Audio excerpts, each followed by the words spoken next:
Duke Charles Radcliffe, a man whose fortune was as vast as his arrogance, believed love was a currency for fools. He publicly shattered the heart of the one woman who dared to believe in it, only to find his entire world collapse years later. Now, destitute and desperate, his only hope for salvation lies with the very woman he scorned, a woman who has since become a master storyteller, capturing the hearts of all of London. He came seeking redemption, but he would find a passion more dangerous and consuming than any financial ruin he could imagine. Before we carry on, please hit the subscribe button to make my day, and let me know where you are watching from in the comments. The grand ballroom of Lancaster House was a galaxy of shimmering silks and glittering diamonds, a place where fortunes were won and lost on the turn of a card or the whisper of a well-placed rumor. From his position in a shadowed alcove, Duke Charles Radcliffe watched the spectacle with an air of supreme boredom.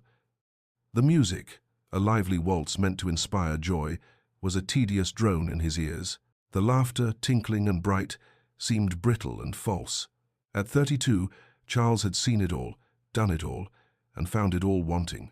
He was a man carved from cynicism, his handsome features set in a mask of aristocratic disdain that lesser men found intimidating, and women, inexplicably, found fascinating. Another dazzling evening, wouldn't you say, Your Grace? Lord Alistair Finch, a man whose primary occupation was clinging to the coattails of more powerful men, appeared at his elbow, a glass of champagne in his hand. Charles took a slow sip of his own brandy, his gaze sweeping over the throng of dancers. It is an evening, Alistair. As for dazzling, I find the collective desperation to appear important rather dim. He gestured with his glass toward a portly baron laughing too loudly at a joke told by a visiting dignitary. Look at them, peacocks in a pen, each one convinced their plumage is the most magnificent, blind to the fact they are all destined for the same inconsequential fate. Alistair chuckled, a nervous, reedy sound. A harsh assessment, Charles. Surely there is some pleasure to be found. Pleasure is a fleeting commodity, easily bought and just as easily forgotten, Charles murmured, his eyes narrowing slightly as they settled on a small group near the French doors that led to the gardens. In the center of the cluster was a young woman whose animated expression was a stark contrast to the practiced ennui surrounding her. She was not the most beautiful woman in the room, not in the conventional sense. Her hair was a simple brown, her gown a modest blue silk that lacked the ostentatious ruffles and jewels favored by others. Yet, there was a light in her eyes, an earnestness in the way she leaned forward that drew his attention. This was Lady Emma Fairfax, daughter of a respectable but unremarkable earl. She was known in society for two things: her quiet intelligence and her rather unfashionable belief in the grand, sweeping power of true love. Charles had heard the whispers, the gentle mockery from the more jaded members of the ton. They called her the dreamer. Ah, Lady Emma, Alistair noted, following his gaze. Spinning her usual tales of knights and everlasting devotion, I imagine. It's a quaint fantasy. It's a delusion, Charles corrected, a cruel smile touching his lips. A dangerous one. It fills impressionable minds with impossible expectations, ensuring a lifetime of disappointment. Love is a transaction, a merger of assets and bloodlines. To pretend it is anything more is the height of foolishness. Emma, oblivious to the Duke's cold scrutiny, was in her element. But that is precisely the point of the story, she was saying to her friends, her voice filled with a gentle passion. It is not that their love was easy, but that it was worth the sacrifice. It is a love that transcends circumstance, that sees the soul of a person, not their station or their wealth. I believe such a thing is possible. I have to. Her friend, Lady Beatrice, sighed. Oh, Emma, you and your novels. This is London, not a storybook. Men do not fall in love with a glance across a crowded room. Perhaps not, Emma conceded, her smile unwavering. But they can learn to. The heart is not a ledger, it is a garden. It must be tended, nurtured, and if you plant the seeds of kindness and understanding, true affection can grow. The sentiment was so pure, so utterly naive, that Charles felt a perverse urge to shatter it. It was the same impulse that made him want to crush a perfect snowflake, to prove that nothing so delicate could survive in the real world. He set his brandy glass down on a nearby table with a decisive click. "Excuse me, Alistair," he said, his voice smooth as silk. "I feel the need for a lesson in horticulture." He moved through the crowd with the predatory grace of a panther, his presence parting the sea of lesser nobles. As he approached Emma's group, her friends fell silent, their eyes wide with a mixture of awe and apprehension. The Duke of Radcliffe did not mingle. He held court. "Lady Emma," he began, his voice a low, intimate purr that sent a shiver down her spine. He took her hand, his touch surprisingly warm, and bowed. "Forgive my intrusion, but I overheard your rather charming thoughts on matters of the heart." I was captivated. Emma felt a blush rise to her cheeks. She had seen the Duke from afar, of course. Every woman had. He was impossibly handsome, a dark, brooding figure straight from one of the Gothic romances she so adored. "Your Grace," she managed, her voice barely a whisper, "you are too kind." "Not at all," Charles said, his eyes, the color of a stormy sea, holding hers. "I find your conviction refreshing. In a world so consumed with cynicism, your faith in the purity of affection is a rare bloom indeed. Tell me, in this garden of yours, what is to stop the weeds of pragmatism from choking your tender blossoms? What of duty, of legacy, of financial necessity?" He was baiting her, his words a silken trap.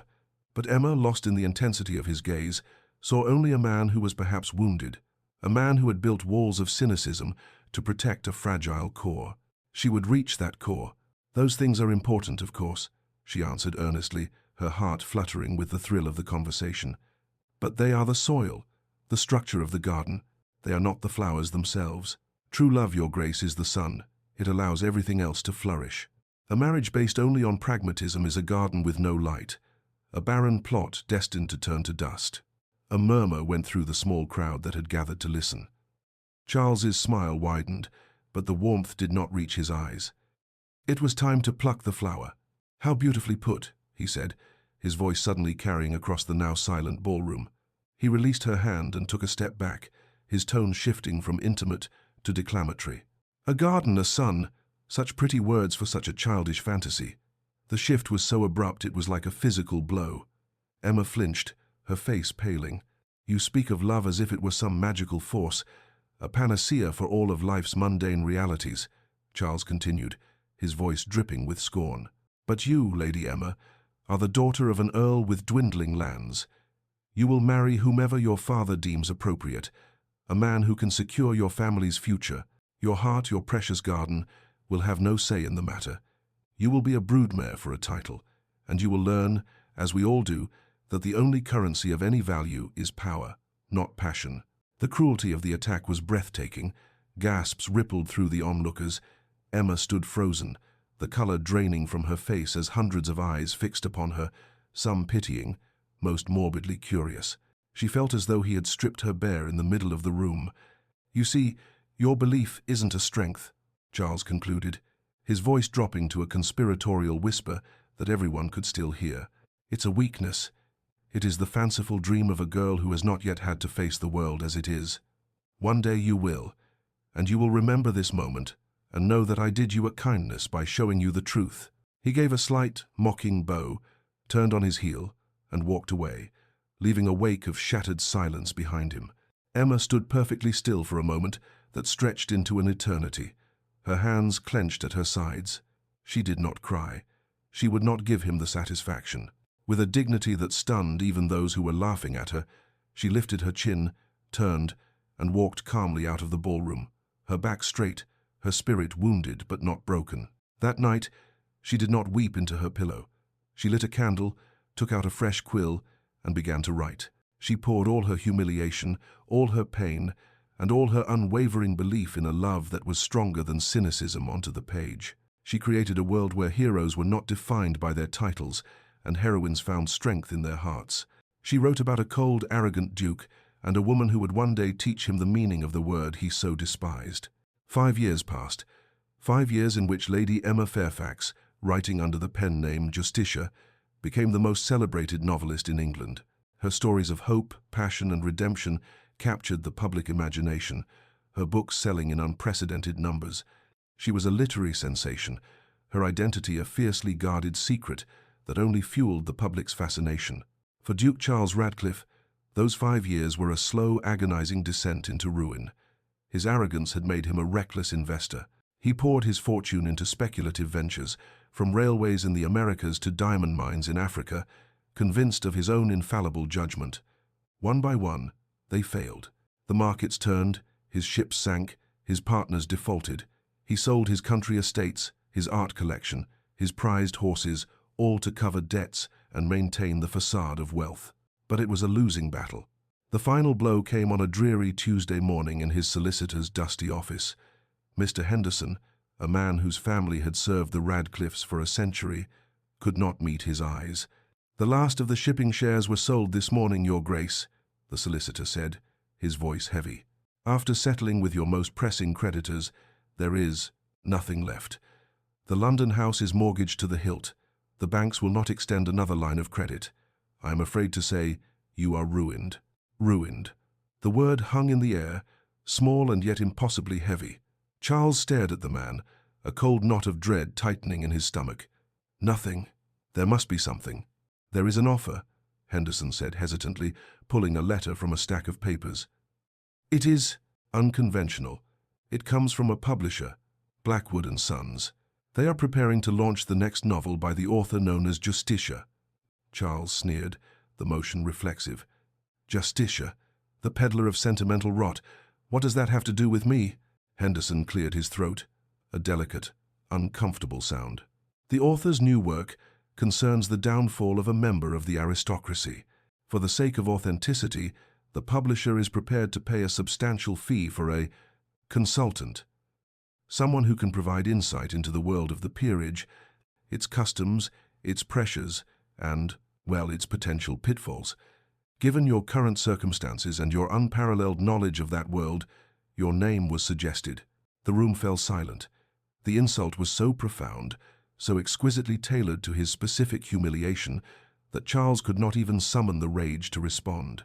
To be a source of gossip was one thing, to be a cautionary tale was another, but to be hired as a living specimen of failure, a duke reduced to teaching a scribbler how to properly describe his own demise, was a degradation beyond imagining. "They want to pay me to teach this woman how to write about my life," he finally said, his voice dangerously quiet.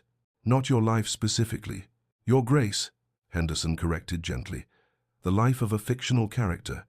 They require authenticity. The fee is considerable. £2,000. £2,000. A year ago, it was a sum he might have lost on a single hand of cards without a second thought. Now, it was a lifeline. It was salvation, and it was wrapped in thorns. "Tell them to go to hell," Charles said, standing abruptly. The chair scraped against the floorboards, the sound unnervingly loud in the quiet office. He walked to the window, staring out at the grey London street, seeing nothing. His reflection stared back, a ghost in the grimy glass, the lines of arrogance on his face now etched with desperation. "Your Grace, please, reconsider," Henderson pleaded. "There are no other offers. The creditors will not wait forever. They will take the house." "Let them," Charles snapped, turning back from the window. "I would rather sleep in the gutter than be a party to this circus. My name is not for sale." "With respect, Your Grace," Henderson said, his voice firm for the first time, "you have nothing left but your name, and its value is diminishing with every passing hour." The truth of the solicitor's words struck him with the force of a physical blow. He had spent his life believing his title, his name, was an impenetrable fortress. Now he saw it for what it was, a brand, and one that was rapidly becoming synonymous with failure. He left the office without another word, walking out into the damp London air, a man adrift. For 3 days, Charles descended into a private hell. He called on men he had once called friends, men who had drunk his wine and ridden his horses. Doors were politely but firmly closed in his face. Notes went unanswered. He saw them across the street, their gazes sliding away, their pace quickening. He was a pariah, a walking reminder of the fragility of fortune. The chill of their rejection was colder than the October wind that whipped at his threadbare coat. He ate at cheap chop houses, the greasy food a constant reminder of the fine dining he had once taken for granted. The city that had once been his kingdom was now a labyrinth of closed doors and averted eyes. On the 4th day, drenched by a sudden downpour and shivering with a hunger that was as much for dignity as it was for food, he found himself standing once more before Henderson's office. He was beaten. The world had not broken him with a single dramatic blow, but had instead worn him down with 1,000 small, relentless humiliations.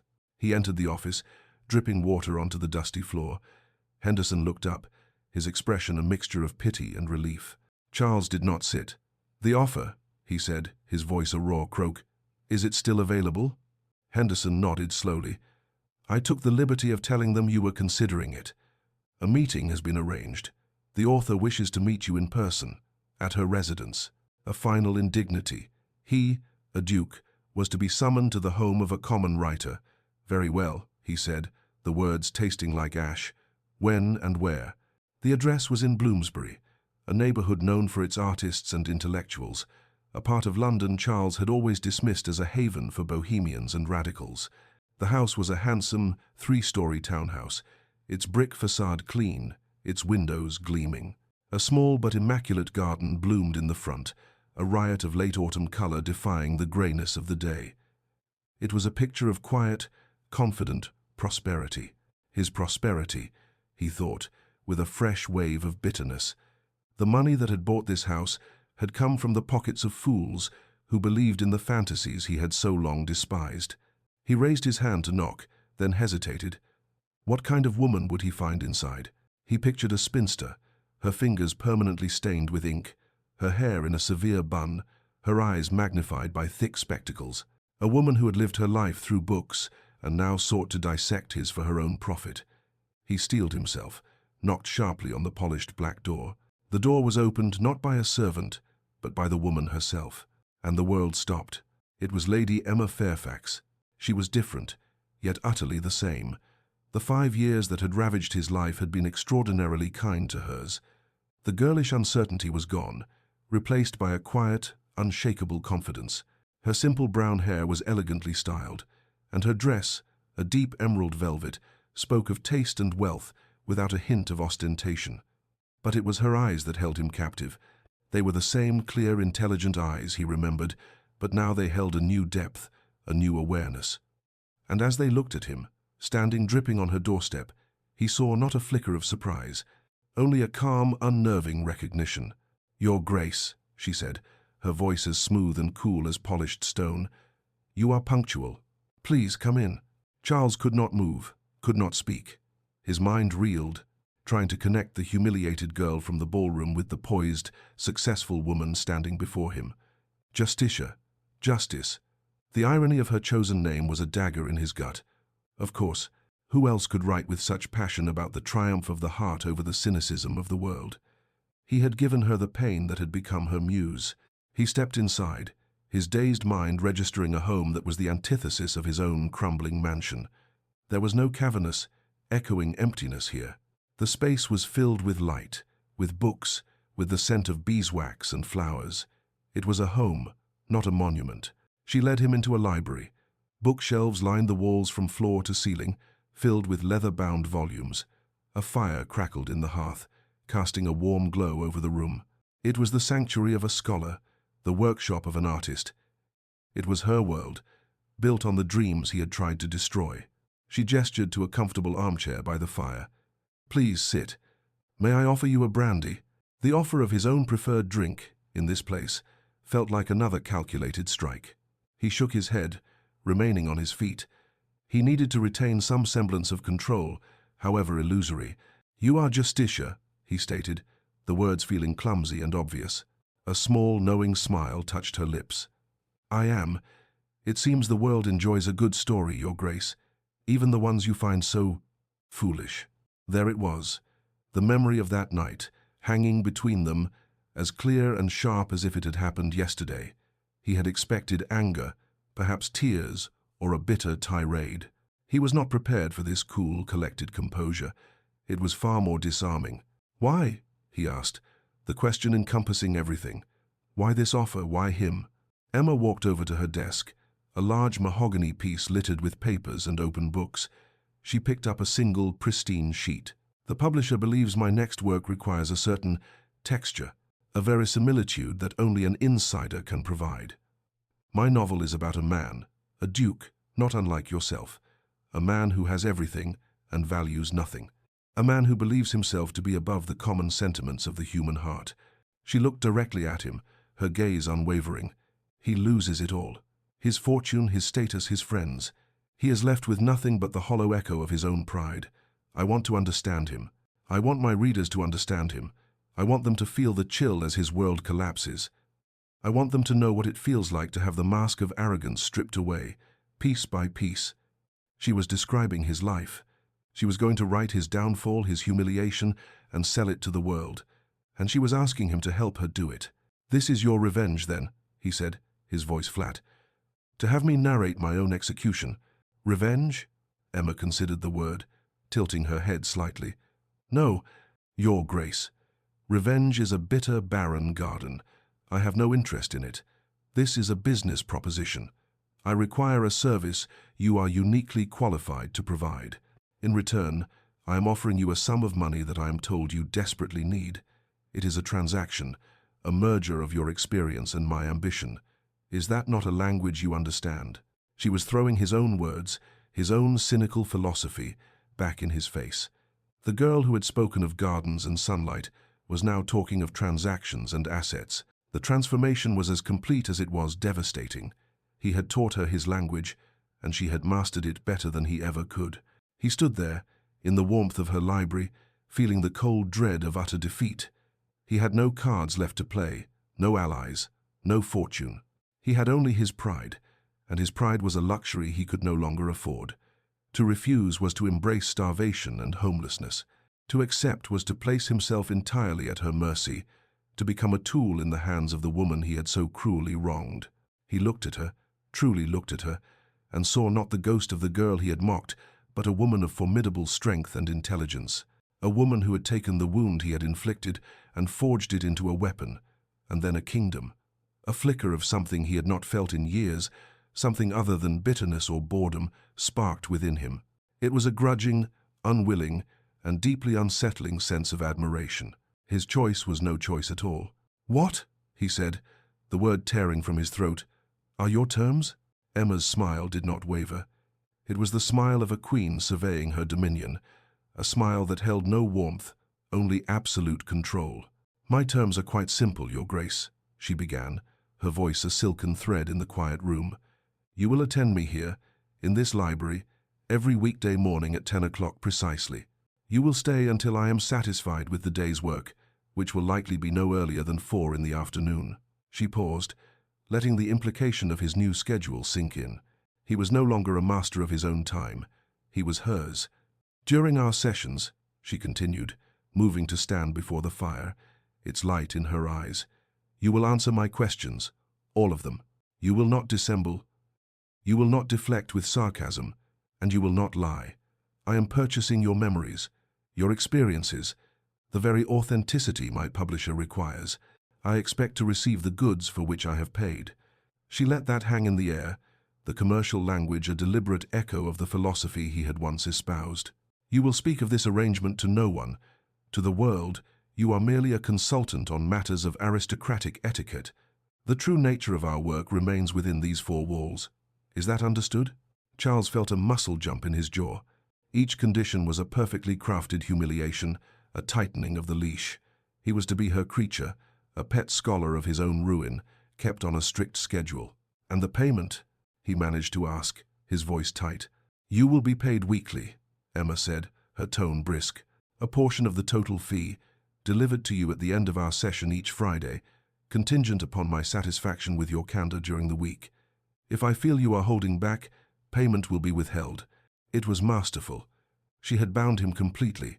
He needed the money, not in a lump sum that might grant him a sliver of independence, but in a steady drip that ensured his continued compliance. He was trapped not by chains, but by his own desperation. He gave a single stiff nod.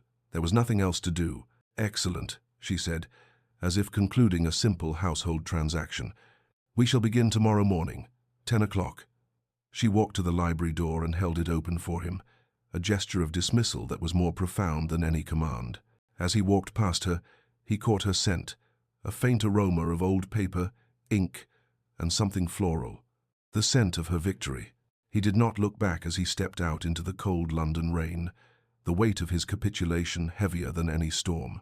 The next morning, Charles arrived at precisely 10 o'clock.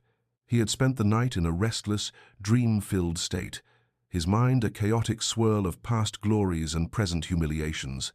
He had worn his best remaining suit, a dark charcoal wool that was impeccably tailored, but showed the faint beginnings of wear at the cuffs.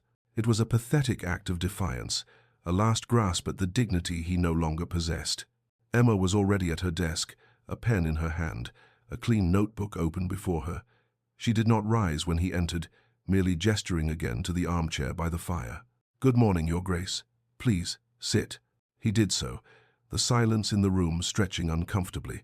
He felt like a patient in a physician's office, waiting for a grim diagnosis he already knew. Emma made a small note in her book. "Let us begin with your childhood," she said, her voice neutral, professional. "Tell me about your father." Charles stiffened. "My father was the Duke of Radcliffe. He is deceased." "I am aware of his title and his status," Emma replied patiently, not looking up from her page. "I am interested in the man. What were his expectations of you?" "He expected me to become the next Duke," Charles said, his tone clipped. "I obliged him." "And was that the extent of it? A transfer of title?" she pressed, her pen scratching softly against the paper. "Did he ever express pride in you? Affection?"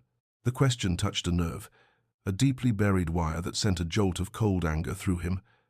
"Affection is for lapdogs and maiden aunts, Lady Emma, not for the heirs to a dukedom.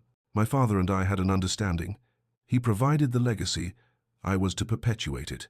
Pride was implicit in the successful continuation of the Radcliffe name. So he never told you he was proud of you?" "It was not necessary." "And your mother?" Emma asked, shifting her line of inquiry so smoothly he didn't have time to erect a defense. "What was she like?" Charles hesitated. His mother was a more complex memory, a softer, more painful one. "She was beautiful," he said, his gaze drifting to the fire. "Fragile. She was not suited to the world she found herself in. She preferred poetry to politics, gardens to grand balls." He remembered her in the vast, sun-drenched conservatory of their country estate, her hands gentle as she tended to her orchids, a sad, distant smile on her face. It was the only place he had ever seen her look truly at peace. "She sounds like a woman who might have understood your garden analogy," Emma murmured, and Charles's head snapped up, his eyes narrowing. He had forgotten she was there for a moment, lost in the memory. He had forgotten that every word he spoke was being recorded, analyzed, and repurposed. "My mother was a romantic," he said, his voice hardening again as he rebuilt his wall. "It was a weakness that the world preyed upon. She died when I was 15. "I am sorry," Emma said, and for a fleeting second he thought he heard a genuine note of sympathy in her voice. But when he looked at her, her expression was as placid and unreadable as ever. "Do not be," he retorted. "Sorrow is a useless emotion. Her death taught me a valuable lesson. Sentiment is a vulnerability. The world is not a garden, it is a battlefield. And on a battlefield, flowers get trampled." He delivered the line with his old familiar cynicism, a shield he had polished for years. Emma simply wrote it down. "A battlefield," she repeated softly. "And you saw yourself as a soldier." "I saw myself as a king," he corrected her, a ghost of his former arrogance flaring. "Kings do not concern themselves with the flowers. They concern themselves with victory." They continued like this for hours. Emma's questions were relentless, probing into his education at Eton and Oxford, his grand tour of the continent, his first forays into society. She asked about his friendships, his rivalries, his motivations. Charles answered with a carefully curated blend of arrogance and nihilism, painting a portrait of a man who cared for nothing and no one. It was the character he had played for so long. He barely knew where the performance ended and the man began. But beneath the surface, something was stirring. Being forced to articulate his life, to put his philosophy into words for her scrutiny, was like holding a mirror up to his own soul, and he was beginning to despise the reflection. Late in the afternoon, as the light outside began to fade, Emma finally set down her pen. "That will be all for today, Your Grace." Charles stood, his limbs stiff. He felt utterly drained, as if she had siphoned the very marrow from his bones. "You have been cooperative," she said, a faint, almost imperceptible note of approval in her voice.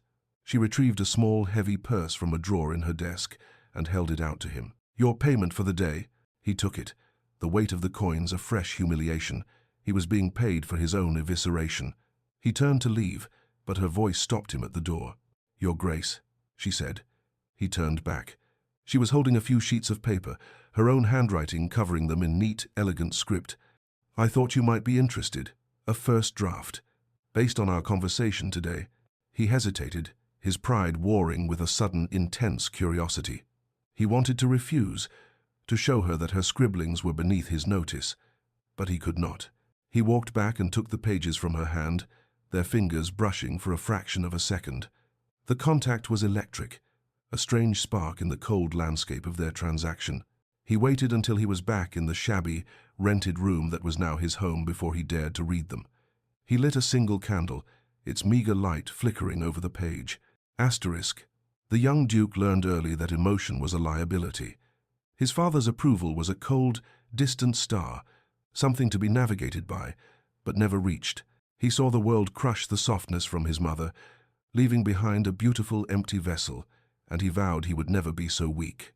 He built his walls high, not of stone, but of scorn, believing it was the only way to keep the world at bay. He mistook cynicism for strength, cruelty for control. He became a king in a kingdom of one, ruling over an empire of emptiness, and called it peace. He did not realize that the walls he built to keep the world out had also imprisoned him within. Asterisk. Charles read the paragraph again, and then a third time. A cold fury washed over him, followed by an even colder wave of recognition. It was him. She had seen through the posturing, the arrogance, the carefully constructed facade. She had taken his cynical pronouncements and translated them into a language of pain and loneliness. She had written not what he had said, but what he had meant. He saw the lonely boy who missed his mother, the young man desperate for his father's approval, the hollow king on his empty throne. She had painted him as a tragic figure, not a villain. It was a portrait far more damning and far more true than any simple caricature of cruelty. He crumpled the pages in his fist, the sound of the paper tearing the only noise in the silent room. He was furious that she had seen him so clearly. He was furious that she had made him see himself. The next day, he returned to her library, and the crumpled pages in his coat pocket. He was armed for a fight, ready to accuse her of taking liberties, of twisting his words. But when he entered, she was not alone. A man stood by her desk, a bouquet of roses in his hand. He was handsome, well-dressed, and smiling down at Emma with an expression of open adoration. "Lord Ashworth," Emma was saying, her tone polite but cool. "This is a surprise." "A pleasant one, I hope," he said, his voice booming with confidence. "I was passing by and thought you might be in need of a distraction from your work." He glanced over and saw Charles standing by the door.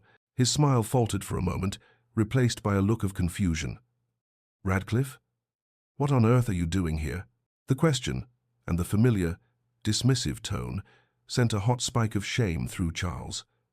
Lord Ashworth was a man he had once considered a minor annoyance, a social climber of little consequence.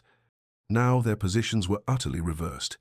Before Charles could formulate a reply, Emma stepped in smoothly. "His Grace is assisting me with some research for my new novel," she said, her voice giving nothing away. "He has been most generous with his time. Thank you for the flowers, my lord, they are lovely. But as you can see, we are about to begin our work." It was a clear, unequivocal dismissal. Lord Ashworth's face fell. He had clearly expected a different reception.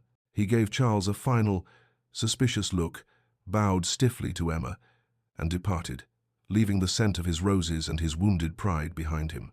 Emma placed the flowers in a vase without a word, her movements efficient and precise. The incident was over, but it had left its mark. It had starkly illuminated the new reality of his position. He was no longer a peer to men like Ashworth. He was an employee, a curiosity, a fallen duke in the service of a novelist. He sank into his designated chair, the fight draining out of him. He pulled the crumpled pages from his pocket and smoothed them out on his knee. "This," he said, his voice rough, "this is sentimental nonsense." Emma looked at him, her head tilted. "Is it? Which part, specifically, do you find to be untrue?" He opened his mouth to argue, to refute the entire premise, but the words would not come. He looked at the lines she had written, at the portrait of the lonely boy building walls of scorn, and he could not deny it. For the first time in his life, Charles Radcliffe had no answer. He simply stared at the page, at the truth he had spent a lifetime avoiding, now laid bare in the elegant handwriting of the woman he had tried to destroy. The silence in the room was absolute, broken only by the crackle of the fire and the slow, painful crumbling of his own defenses. The silence stretched, thick and heavy, a physical presence in the room. Charles's knuckles were white where he gripped the crumpled paper, the words on it a searing indictment he could not refute. He felt stripped bare, not by the public scorn he had inflicted on her years ago, but by the quiet, penetrating accuracy of her perception. She had not just recorded his history, she had excavated his soul. He wanted to rage, to throw the pages in the fire and watch the truth burn. But the gesture felt childish, futile. The truth was already in her mind, on her pristine pages, and, most damningly, it was now taking root in his own. "It is a caricature," he finally managed, his voice a low rasp. He could not meet her eyes, focusing instead on a knot in the wooden floorboards, a sentimental interpretation designed to sell novels to bored housewives. "Is it?" Emma's voice remained infuriatingly calm. "You speak of your mother's preference for poetry and gardens as a fragility the world preyed upon. You call her death a valuable lesson in the dangers of sentiment. You told me, not 10 minutes ago, that you saw yourself as a king who need not concern himself with flowers because they get trampled on a battlefield. I have merely translated your metaphors, your grace, or do you deny saying those things?" He could not. Every word was his own. He had offered them up like stones for his wall, and she had instead used them as windows. He felt a dizzying sense of vertigo, as if the ground he had stood on his entire life had turned to quicksand. His cynicism, his armor, had it ever been a choice? Or was it just a cage he had built for himself, bar by painful bar? He stood abruptly, the armchair groaning in protest. "I am tired. We are finished for today." He did not wait for her dismissal. He strode to the door, the crumpled pages still clutched in his hand, a brand he could not discard. 10 o'clock tomorrow, Your Grace." Her voice followed him, not a question but a statement of fact, a reminder of his bondage. He did not reply. He walked out into the fading light of Bloomsbury, the chill in the air a welcome distraction from the turmoil within. He walked for hours, with no destination in mind, the city lights blurring into a meaningless smear. He saw his father's cold, appraising gaze, his mother's sad, distant smile. He saw the faces of the friends who now turned away, the sycophants who had vanished with his fortune. And through it all, he saw Emma's clear, intelligent eyes, watching, understanding, and writing it all down. He had thought himself the author of his own life, a grand, sweeping epic of power and control. He now saw he was just a character in someone else's story, and the author was the woman he had tried to erase. The following days fell into a strange, unsettling rhythm. Charles would arrive, take his seat, and Emma would begin her gentle, relentless questioning. She moved on from his childhood to the zenith of his power, to the years when his word could make or break a man's fortune. He found himself describing the intricate dance of the stock exchange, the thrill of a hostile takeover, the cold satisfaction of ruining a rival. He spoke of it in the language he knew best, the language of strategy, of assets and liabilities, of victory and defeat. "So when you acquired the Penhurst shipping line," she said one afternoon, her pen poised, "you knew it would bankrupt Lord Greaves?" "It was a consequence of the transaction," Charles said, shrugging. Greaves was over-leveraged and sentimental about his family's legacy. He made a poor decision. I did not. He took his own life 2 months later, Emma stated, her eyes fixed on her notebook. "A regrettable but unrelated outcome," Charles said, a flicker of irritation passing through him. His finances were his own responsibility. "Did you attend the funeral?" "Of course not. It would have been in poor taste." Emma wrote for a long moment in silence. Then she looked up, her gaze piercing. "Did it feel like a victory?" Charles opened his mouth to give his standard, dismissive answer, but he hesitated. He remembered hearing the news of Greaves's death. He had been in his club, a glass of port in his hand. He had felt a brief, cold flicker of something, but it wasn't triumph. It was emptiness. Another ghost in his kingdom of one, another trampled flower on the battlefield. It felt, he said slowly, the words tasting foreign, like the end of a game, nothing more. Emma's expression did not change, but she made a small, almost imperceptible nod, as if he had just confirmed something for her. "Tell me about the parties," she said, changing the subject. "The ones you hosted at Radcliffe House. They were legendary." And so he would describe the river of champagne, the mountains of exotic food, the orchestras, the gambling that went on until dawn. He described the beautiful women who draped themselves on his arm, their laughter like the chime of ice in a crystal glass, their eyes reflecting his own glory back at him. He painted a picture of glittering, hedonistic excess. "And were you happy?" she asked, the simple question cutting through all the noise and glamour. "Happiness is a bourgeois aspiration," he scoffed, the familiar retort coming easily to his lips. "I was powerful. It is a far more stable commodity." "But was it satisfying?" she pressed. "When the last guest had gone, and you were alone in that vast house, what did you feel?" He remembered the silence, the cavernous, echoing silence of Radcliffe House after a ball, the smell of wilted flowers and stale wine, the profound, crushing loneliness that he would chase away with brandy until the sun came up. He had never admitted it, not even to himself. "I felt relief that it was over," he said, his voice tight. At the end of that week, after another grueling session dissecting the first cracks that appeared in his financial empire, Emma handed him his weekly payment. With it, she gave him another set of pages. "A draft of the second chapter," she said. "The Duke at the height of his power." This time, he did not wait to get back to his room. He stopped in a small, quiet square, the pages trembling slightly in his hands as he read. She had captured the glittering emptiness perfectly. She wrote of the Duke's loneliness not as a tragic flaw, but as a constant, low hum beneath the symphony of his success. She described his interactions not as a master of his universe, but as an astronomer, observing distant, cold stars, cataloguing them without ever feeling their warmth. She had taken his boasts of power and revealed the profound isolation they concealed. He sank onto a bench, the pages resting on his lap. She was not just writing a novel. She was holding up a mirror and forcing him to look. He was not just her subject, he was her student, and the lesson was himself. The anger he had felt before was gone, replaced by a hollow, aching sense of recognition. This fictional Duke, this man of glittering sorrow, was more real to him than the man he had pretended to be for 37 years.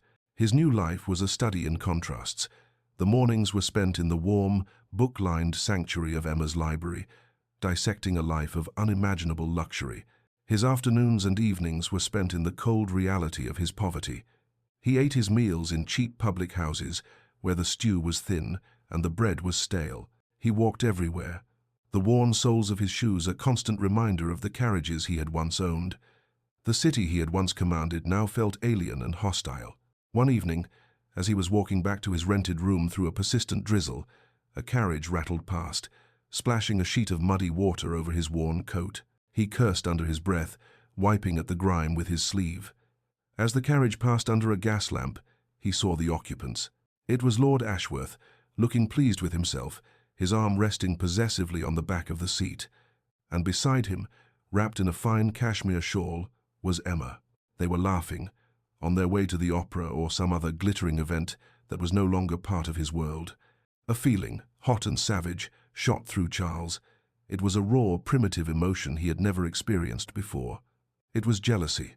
It was not the intellectual disdain he had felt for a rival in business, but a visceral, gut-wrenching fury. The sight of Ashworth's hand so near her, the sound of their shared laughter, the ease with which that man occupied a place at her side, it was an affront. He stood frozen on the pavement, long after the carriage had disappeared, the cold rain seeping into his coat, forgotten. He was consumed by the fire of this new, terrible feeling. He wanted to tear Ashworth away from her. He wanted to be the one in that carriage, the one to make her laugh. He wanted her, not her money, not her success, but her.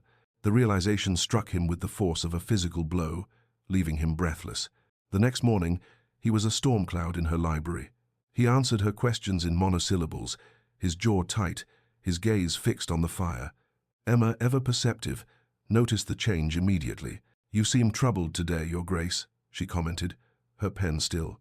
"I am merely tired," he lied. "Perhaps a change of topic, then," she said, flipping to a new page in her notebook. Let us discuss the Duke's heart, or the lack of one. In all his conquests, financial and social, was there never a woman who touched him? Did he never feel even a flicker of what the rest of the world calls love? The question was a direct hit, aimed squarely at the turmoil raging within him. He thought of the women he had known, their faces a blur of calculated beauty. He had taken their admiration as his due, their affection as a commodity. He had never given a piece of himself to any of them. He had never wanted to, until now. "Love is a fiction," he snarled, the words a desperate defense against the truth of his own heart. "A story people tell themselves to make their biological imperatives seem noble. My Duke would have seen it as such, a dangerous delusion." So he felt nothing? For anyone? Emma pressed, her gaze steady. He was entirely hollow. He was a realist, Charles shot back. "And you, Your Grace?" she asked, her voice dropping, becoming softer, more intimate. "Are you a realist?" He looked up, trapped by her gaze. The library, the books, the pretense of their arrangement, it all fell away. There was only the two of them, a man and a woman, with 5 years of pain and 1,000 unspoken words hanging between them. He saw the woman he had humiliated, the author who had saved him, the object of his terrifying new obsession. He saw the earnest girl in the ballroom and the powerful woman who held his life in her hands. They were one and the same, and he was lost. His carefully constructed world, his entire philosophy built on the cold bedrock of cynicism, had been shattered, not by financial ruin, but by a pair of intelligent brown eyes and the slow, undeniable realization that the fiction he had always scorned was the only truth that mattered.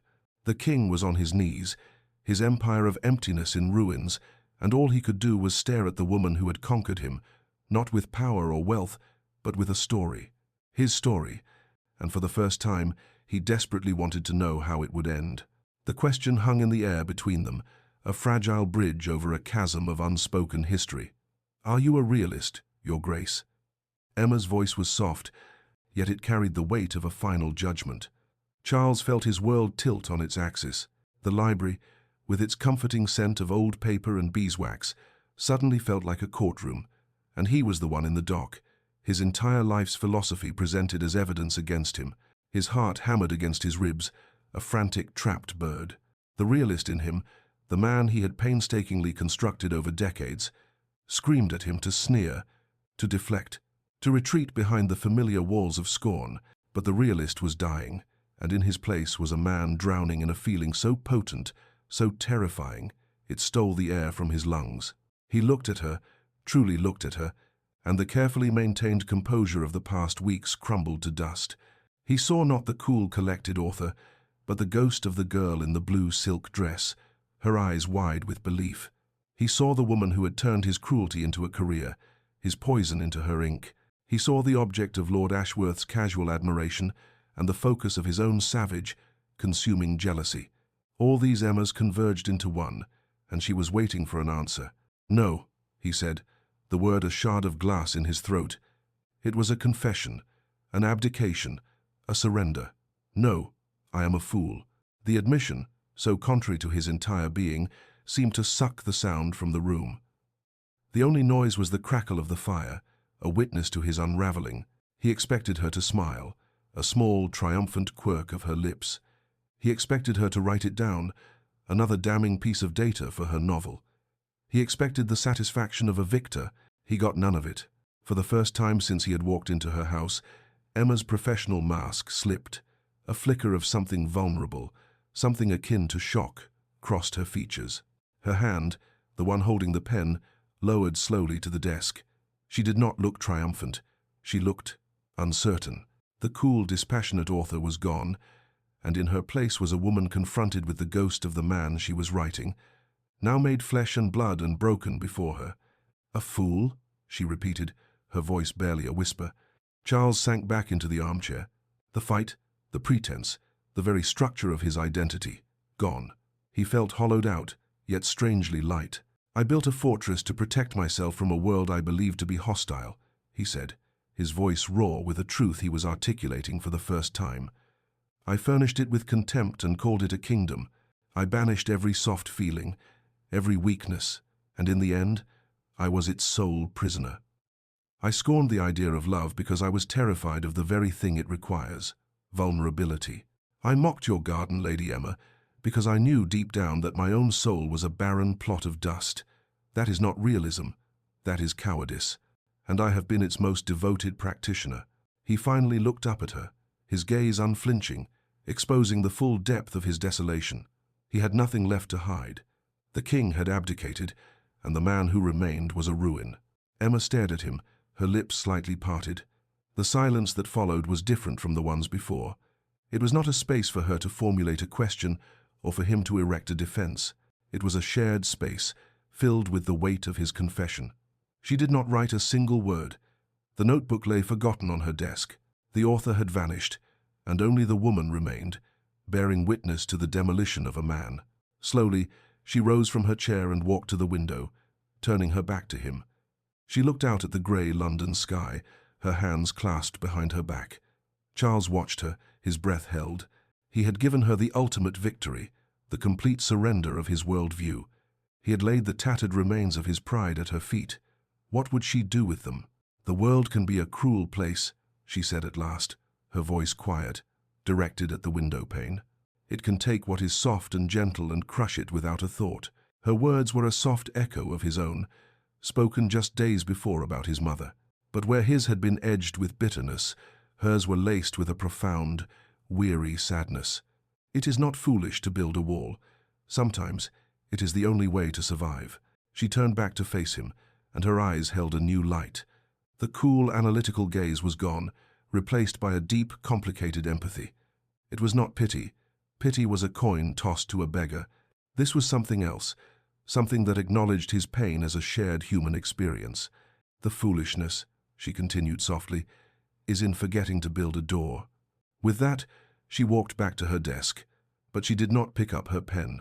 "That is enough for today, Your Grace, for this week." She went to the drawer and retrieved his payment, the small purse of coins that had become the symbol of his servitude.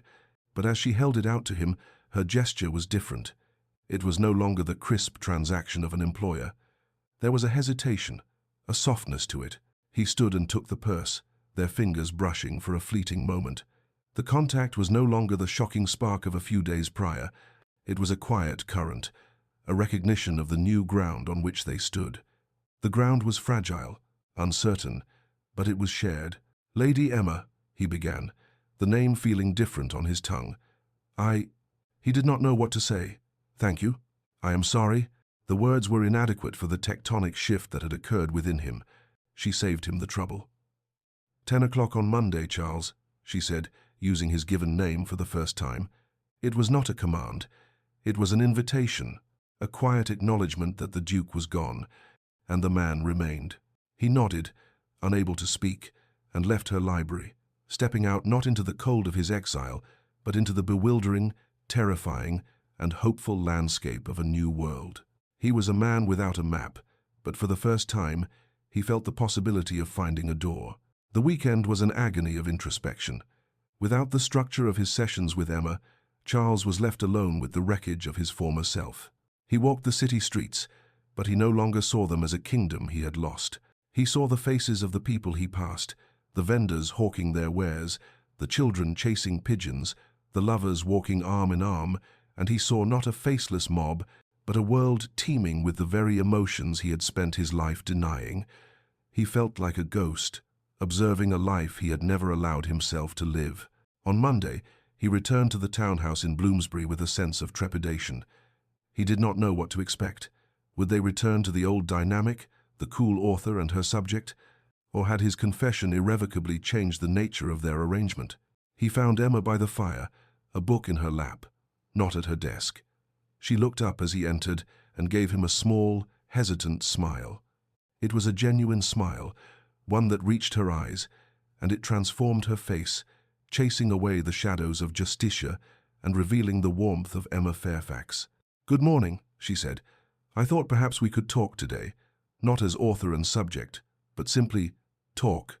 And so they did. The formal questions ceased. The notebook remained closed. She asked him about his travels, and he found himself describing not the monuments and museums, but the feeling of the sun on his face in Tuscany, the taste of a particular wine in a small French village. He spoke of his mother's garden, not as a symbol of weakness, but as a place of quiet beauty he had secretly cherished. He confessed his profound loneliness in the echoing halls of his Oxford college, a loneliness he had masked with arrogance and academic cruelty. He was not just giving her material for her novel anymore, he was giving her pieces of himself, fragments of a life he was only just beginning to understand. And she, in turn, listened. She did not judge, she did not analyze. She simply listened, her intelligent eyes full of a deep, unwavering attention that was more intoxicating than any praise he had ever received. He found himself wanting to tell her everything, to unburden his soul of all its secrets, simply to keep that look on her face. Their fragile peace was shattered on Wednesday afternoon by a sharp, confident knock on the door. Emma's smile faltered. "That will be Lord Ashworth," she said, a note of resignation in her voice. "He has been persistent." The jealousy, which had subsided into a dull ache, flared back to life, hot and sharp. Emma went to the door, and Charles heard Ashworth's booming voice, overly familiar, overly confident. "Emma, my dear, I will not take no for an answer today. The Philharmonic is performing Beethoven, and I have procured a box." "That is very kind of you, my lord, but I am working." Emma's voice was polite but firm. "Nonsense," Ashworth said, stepping into the hall, his presence filling the space. He saw Charles by the fire and his smile tightened. "Still here, Radcliffe? I must say, for a man of your former stature, this is a rather domestic occupation." The condescension was thick, a deliberate jab at Charles's fallen status. Before Charles could retort with the acid tongue he had spent a lifetime perfecting, Emma stepped between them, her posture suddenly rigid. "His Grace is my guest and my colleague," she said, her voice dangerously quiet. "His stature is not a topic for discussion in my home. Now, if you will excuse us, we are in the middle of a rather important conversation." Ashworth was taken aback, his confident bluster deflating under her icy tone. He looked from Emma's resolute face to Charles's thunderous one and seemed to realize he had made a tactical error. He bowed stiffly. "My apologies. I will call again at a more opportune time." He retreated, the front door closing on his wounded pride. Charles stared at Emma, his heart pounding.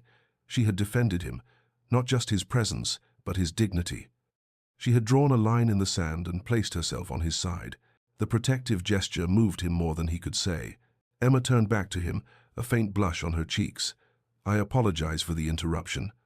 "Thank you," he said, his voice thick with emotion. She simply nodded, and the moment passed. But something had shifted again. The space between them had shrunk, the air charged with the unspoken implications of her defense. She had not just been protecting an employee, she had been protecting him. The week drew to a close.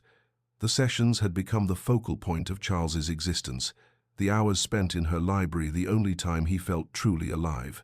On Friday, as the afternoon light slanted through the windows, he found himself telling her about the night he had humiliated her at the ball. He did not spare himself.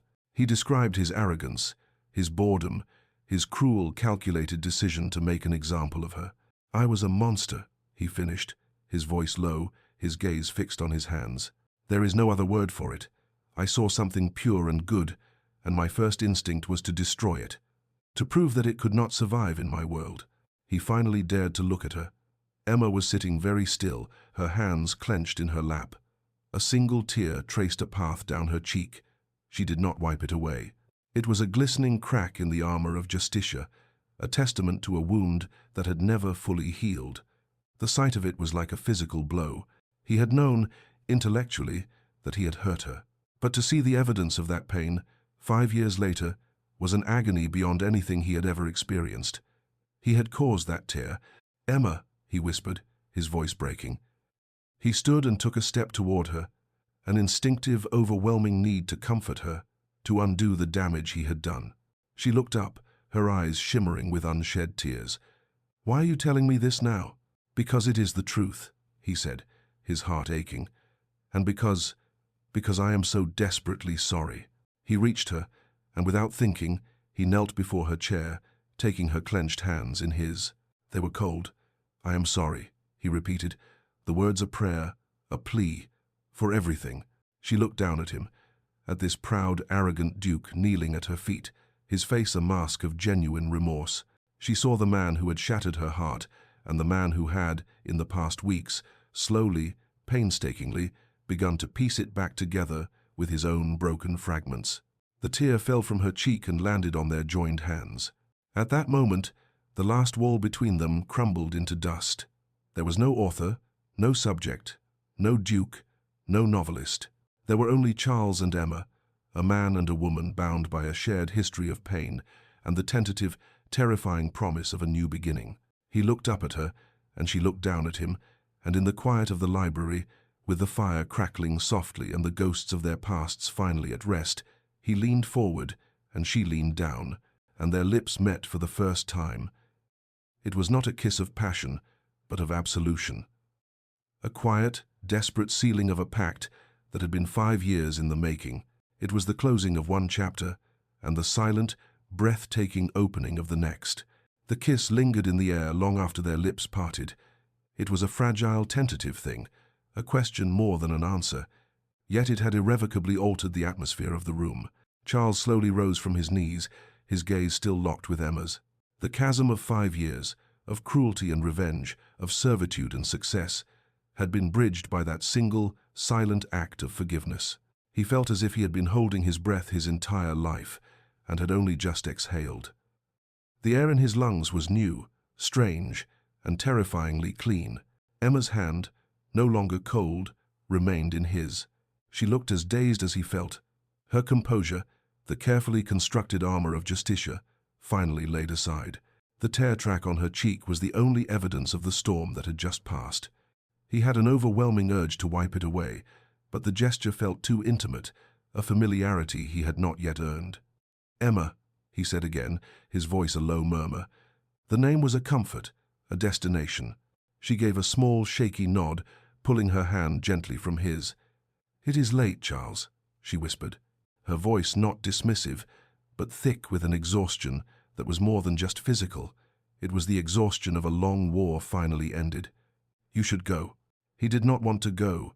He did not want to leave the warmth of this room, this fragile truce, and return to the cold emptiness of his rented life.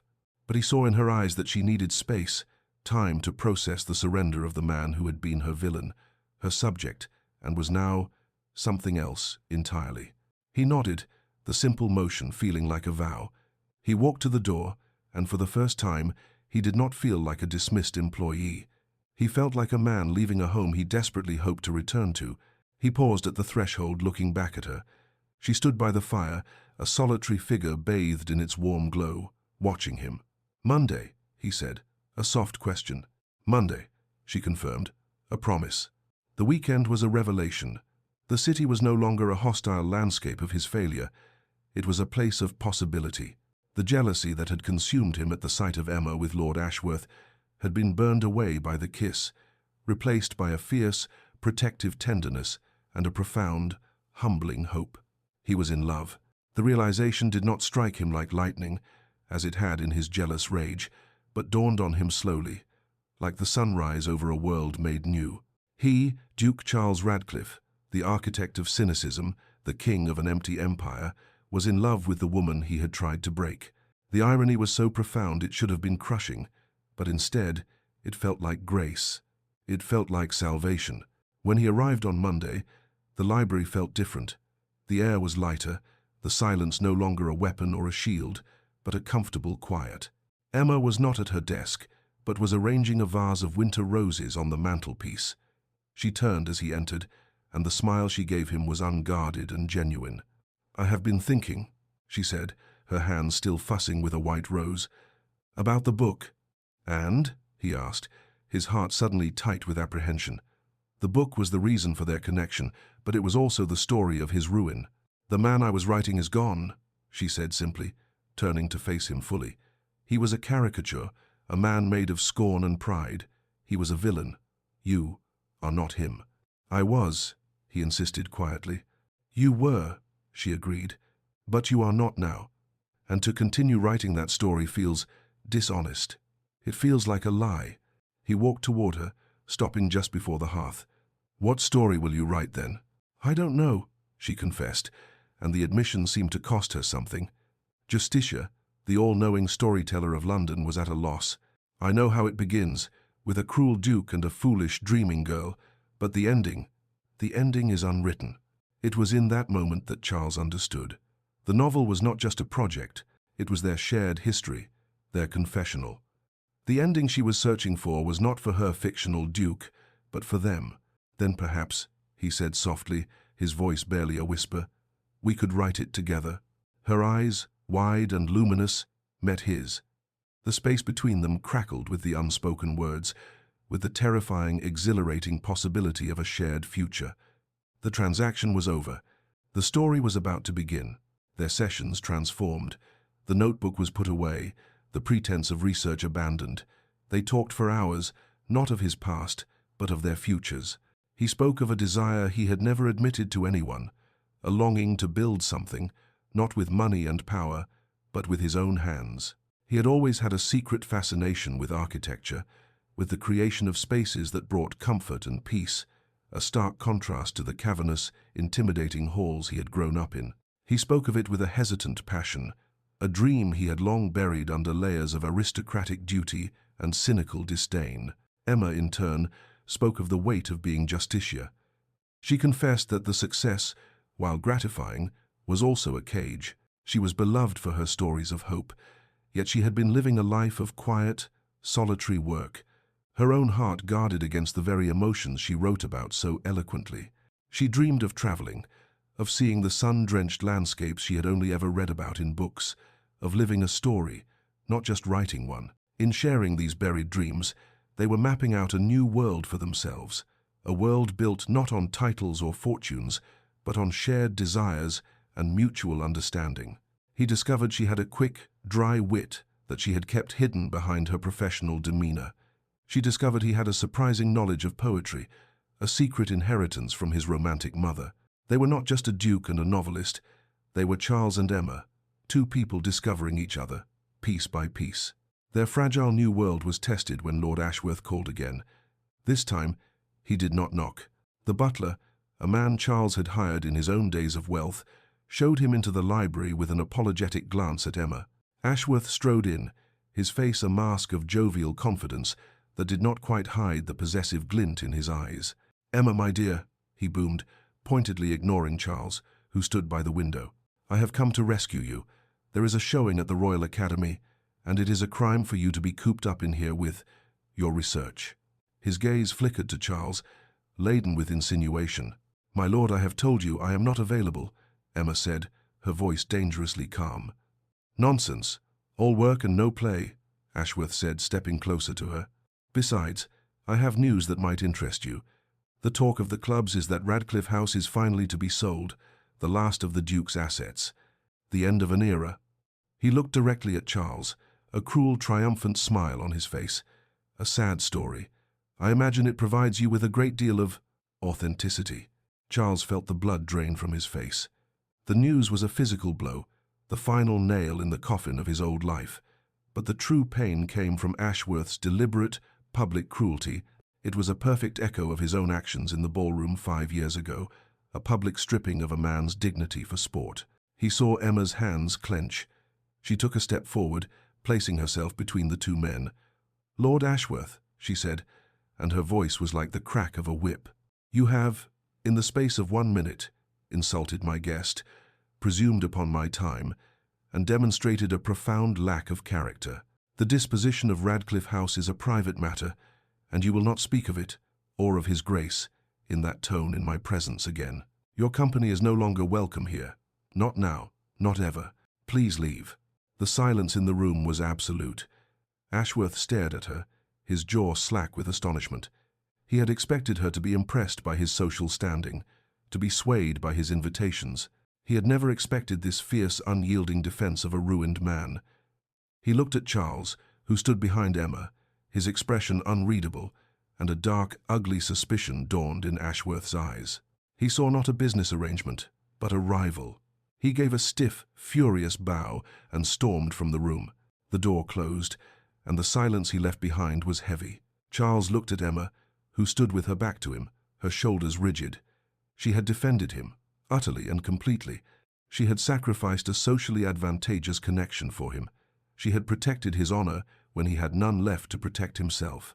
"Emma," he said, his voice thick. She turned, and he saw that she was trembling, not with fear, but with rage. "No one," she said, her voice shaking with intensity, "has the right to use another's pain as a weapon. No one." He understood then. In defending him, she had also been defending the girl she once was. She was standing up to the bully. The cynical aristocrat who believed his power gave him the right to be cruel. The fact that the bully was now Ashworth, and the victim was now him, was a circle of irony so perfect it was almost poetic. He crossed the room in 2 strides and took her in his arms, holding her tightly as the tremors subsided. She leaned against him, her head resting on his chest, and he felt the steady beat of her heart against his. In that moment, he was not a ruined duke, and she was not a celebrated author. They were just a man and a woman, finding shelter in each other from a world that had tried to break them both. He had come to her seeking salvation from financial ruin, but he had found something infinitely more precious. He had found a home,